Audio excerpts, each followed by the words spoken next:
we need to really focus our attention on that. So that's why we're breaking section 2 into 2 parts. We're going to be looking at scientific notation today. Yes. I might.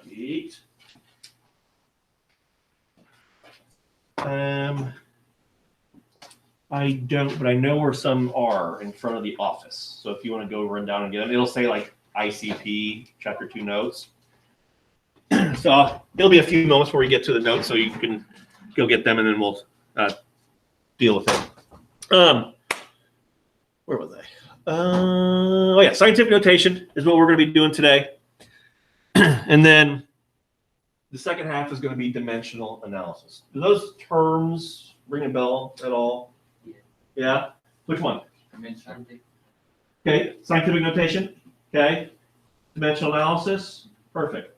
Scientific notation is where we take either really large numbers or really small numbers and convert them to a more usable and user-friendly version using powers of 10. With scientific notation and dimensional analysis, we are going to be utilizing information that is located in that packet that you were given at the very beginning of the year. Okay, the packet where we had all the physics formulas is also chemistry stuff. So you're going to want to make sure that you have that copy still. Okay, I will be posting a digital copy of it. So if you cannot find it, you have the opportunity to print it out at some point. But you need to have it. Highly recommend you have it, especially when we get to dimensional analysis, when we start looking at various metric conversions. Okay? You threw it away? Yes. I like cleared out all my Wow. forgot about that. Oh, man. Well, you'll have to make, I'll try to get it posted sometime today. You want to make sure you get it as soon as you can. Okay? And that goes for everybody. Double check your stuff. I did that with the math. No, kiss. You didn't believe that I threw it away. Oh, you didn't do it. So Same thing to me. just make sure we get a copy, because you can use that on any quizzes and tests. Okay, so it'd be silly not to have it. So we'll be utilizing that. And again, dimensional analysis we use to convert one measurement to another. For instance, we in America use feet, miles, inches. Okay, those are just some examples. Whereas 98% of the rest of the world uses the metric system. So dimensional analysis takes what would seem like unsimilar, non-similar items, it puts a numerical value to them, and we just use that numerical value, or we call a conversion factor, to help convert from one unit to another. Okay? Very, very, very important in scientific community that we could do that. Okay? And so that's why it's very important that we take our time on this section and work through it together. So we will be doing a little bit of calculating today. So if you have a calculator, you might want to have that out. And again, I highly encourage you to always have a calculator handy, especially for this chapter, because we're talking about data calculations. Okay, you're going to need it. And I'm going to ask for your help, because I don't have these worked out on the slides. So you're going to have your input. So let's begin by talking about scientific notation. So again, it is used to express any number as a number between 1 and 10, which is what we call the coefficient, which is going to be multiplied by the power of 10, or what we call the exponent. When we have numbers that are larger than 1, that power of 10 is going to be positive. For instance, if we had number 1,000, okay, that is obviously larger than the number 1. So if we were to put that in a scientific notation, it's going to have a positive power of 10. In fact, it'd be 10 to the third. when we have numbers that are smaller than 1. That power of 10 is going to be negative. So if we had a number of 0.001, we would convert that into 1 times 10 to the negative third. So as you see here, depending on which direction that we move a decimal point, that's going to determine whether or not we have a positive or negative answer. Some examples are listed up here on the board. First one is the mass of a proton. That's a lot of zeros.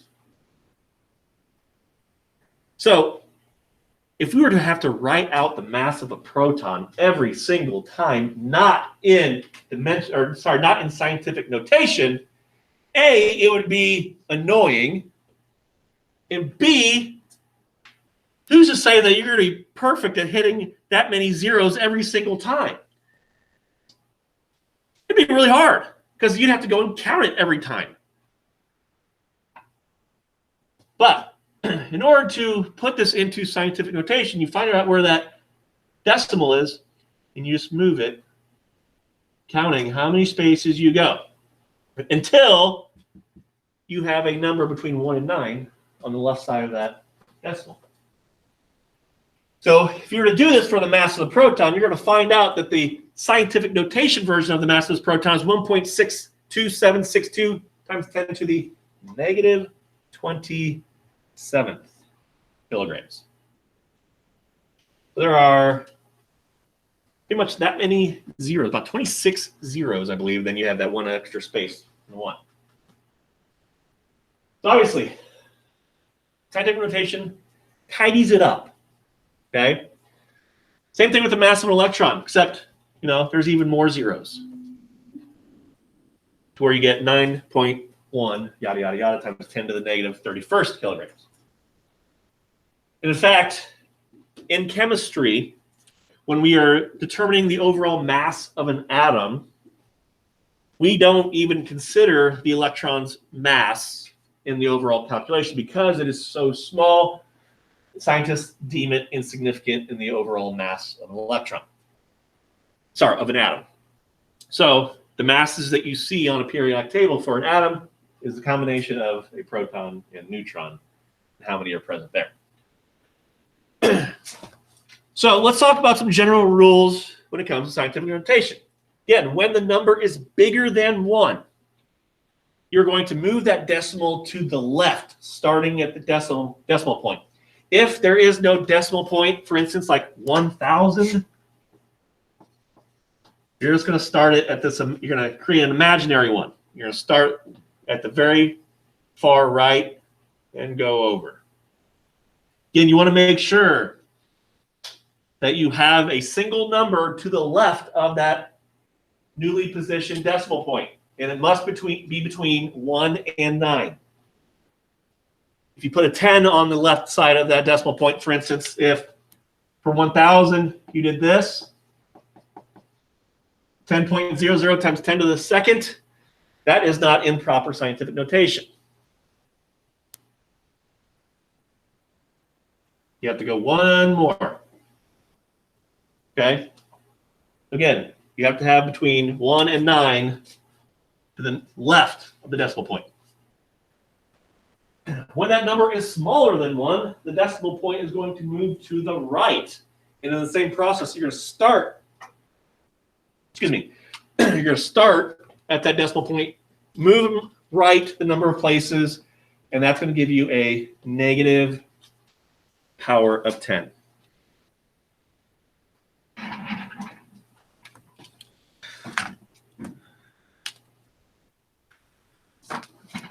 So we are eventually, once my chair gets down, we're going to do a couple of examples. Okay? When you finish writing that down. I'm just going to write these on the whiteboard here. And how many is that? 2, 3, 4, 5, 6, 7, 2, 8. Okay. So, just to show you some examples, here. We'll come back to that slide if you need to in just a second. Okay, these are the two examples on that slide there. So here in this first one, we have we have the diameter of the sun, which is 1,392,000 kilometers. So we just go ahead and again, there's no decimal point listed, but we're going to go ahead and make one on the very far right. We go count over to the left.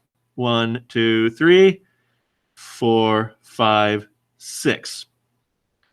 So now this becomes 1.392 times 10 to the 6th kilometers. So again, the number of spaces that you move, that becomes your power of 10.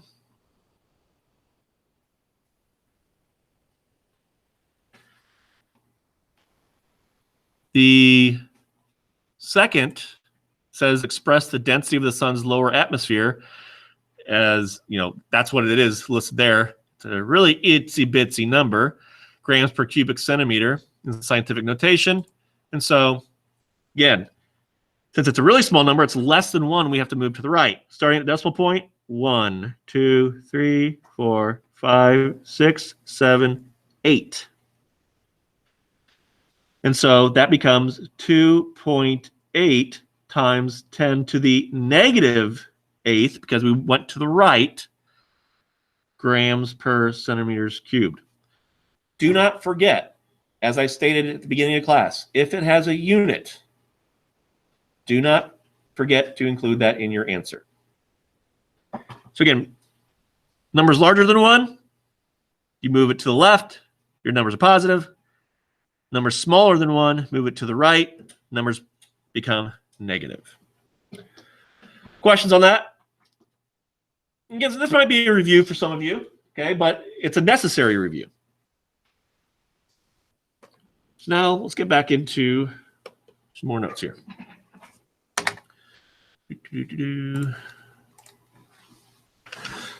So now that we've discussed how we put values into scientific notation, we need to know how we mathematically treat scientific notation, okay?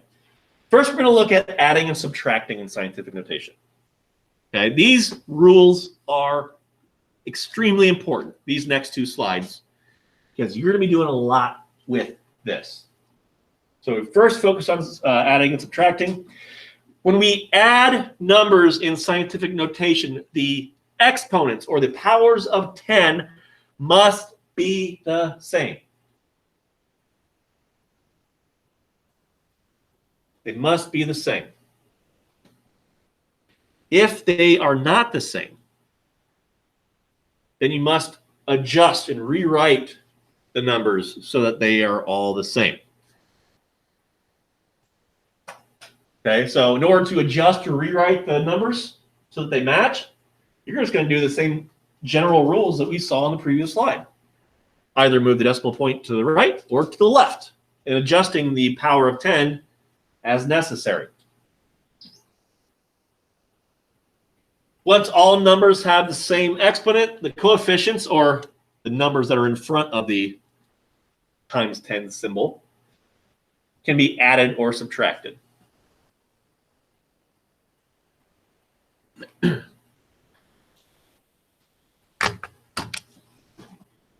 Again, I'm going to write down this first one here.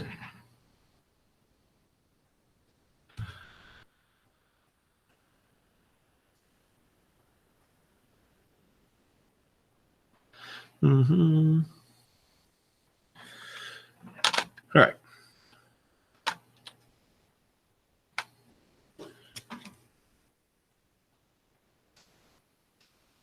All right, first one. Okay. All right, so this is the first question here. Are the exponents between the two numbers being added, are they the same? We have 7.35 times 10 to the second meters plus 2.43 times 10 to the second meters. They're the same. So we don't have to make any adjustments. So what we do, we just simply add our exponents here. So we got 7.35 plus 2.43. We get 9.78 times 10 to the second meters. That's that. But it's not going to happen on this next practice question. The next practice question says, add the populations of Tokyo, Japan, which is, I'm just going to write this down as I go, 2.70 times 10 to the 7th. Mexico City, Mexico is 15.6 times 10 to the 6th. And Sao Paulo, Brazil, 0.165 times 10 to the 8th. Okay.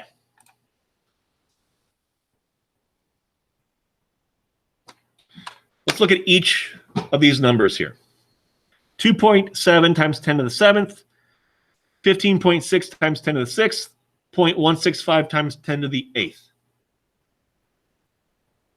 Can we go ahead and just automatically add them up? No, we can't. These powers of 10, these exponents are not the same. So when that's the case, we got to find something that is common ground while maintaining the general rules of scientific notation, meaning we have to have a number between 1 and 9 to the left of a decimal. So looking at this common ground of these three, which exponential value do you want to adjust to? Looking at these numbers. To me, I think we should adjust them all to be 10 to the 7th. Because if you look here, 15.6 times 10 to the 6th, that's not normal scientific notation. Neither is 0.165 times 10 to the 8th. And this number right here, it's got two numbers to the left of the decimal point. And this one doesn't really have any. 0 doesn't count. So what I'm going to do, I'm going to rewrite this and adjust as necessary. This one, we're going to keep the same. 2.70 times 10 to the 7th. So in order to adjust 15.6 so that its exponential value is 10 to the 7th, I'm going to take my decimal point and move it over 1 so that I have 1.56. And then by moving a decimal place one spot, that's going to increase my exponential value one spot. I now have 10 to the 7th. And now it matches this number, but also it's in correct scientific notation form. It's only got that one number to the left of the decimal. Now, my last one, I'm going to change here. This one's 10 to the 8th, and it is not written in correct scientific notation. So by doing this, I'm going to take the decimal point and move it to the right once. And then by moving it to the right once, that's also going to subtract 1 from the exponential value. So now I'm going to have 1.6, if I can write, it's 5 times 10 to the 7th. Now by rewriting all these by means of general rules for scientific notation, do I now have all the numbers with the same exponential value? Yes. So now that I have them all the same, I can go ahead and add them up. Okay? And so when you add them up, you should get 5.91 times 10 to the 7th.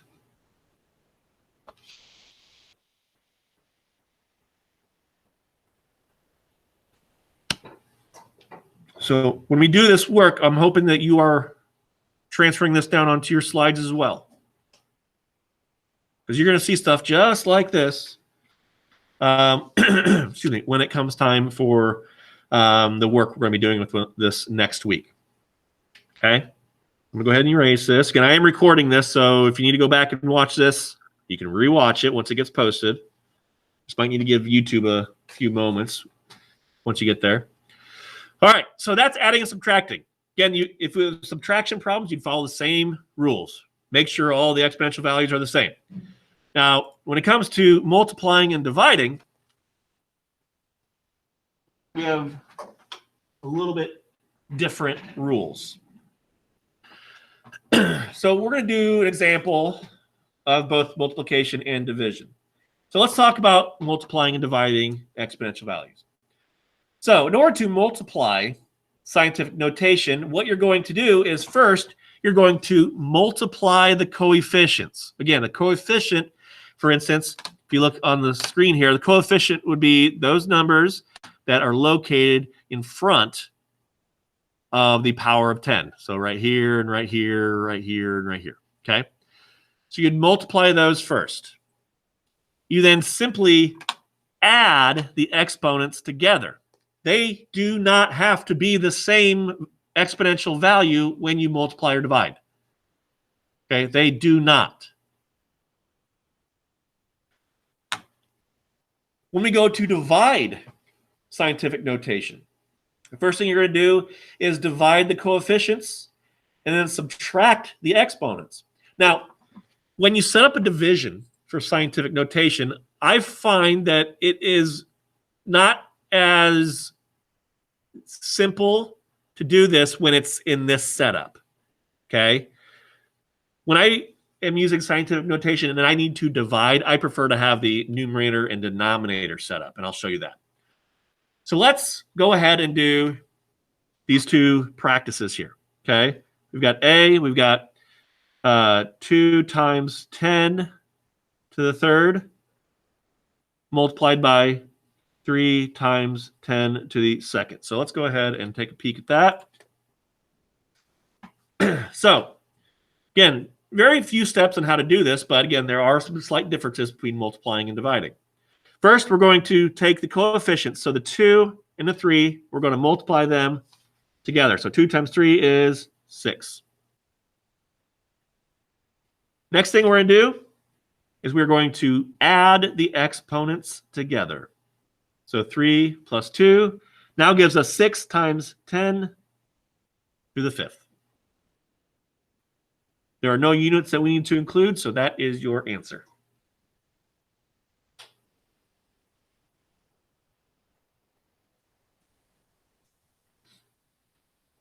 For the division example, again, we have 9 times 10 to the 8th divided by 3 times 10 to the negative 4th.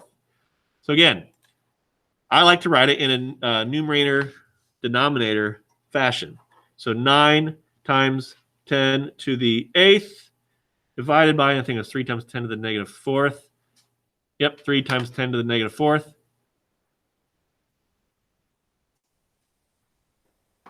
So the first thing is we divide the coefficients. So we take 9 divided by 3, we get 3. Then we address the exponential values. So here we have 8. On the bottom we have negative 4. And so your exponents, when you're dividing it, you subtract the exponent. So you would be 8 minus a negative 4. When you have a minus a negative, what does that actually do? Makes it a plus. So 8 minus a negative 4 actually becomes 10 to the 12th. So that is your answer. Let's do another division practice here, okay? It's not on your sheet, but I want you to write this on your sheet, okay? Let's do 12 times 10 to the third divided by 2 times 10 to the 7th. You can't really see that, can you? So 12 times 10 to the third divided by 2 times 10 to the 7th. I want you to figure this out. Okay, so first thing is we take the coefficient. So 12 divided by 2, you get 6. And then you take your coefficient, or sorry, not your coefficient, your exponential values and subtract them. So 3 minus 7, negative 4. Okay? So come Monday, we're actually trying to figure out what exactly we want to do in terms of work with this, because we're still working on it, Mr. Hampton and I. But Monday, plan on an assignment of sorts, okay? We just don't know if it's going to be one that we work on both Monday and Tuesday or just Monday. So either way, you will have an assignment on Monday. You do not have any homework this weekend, okay? The only homework you do have is if you have either misplaced your notes or didn't take the notes last time, make sure all your notes are caught up. All the videos are posted.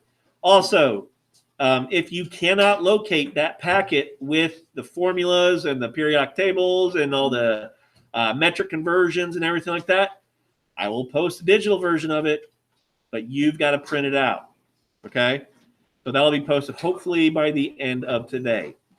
Other than that, you may put your notes away. Please make sure you put them in a safe spot because we're going to continue them next week. Those of you who were on the Google Meet today, I thank you for joining.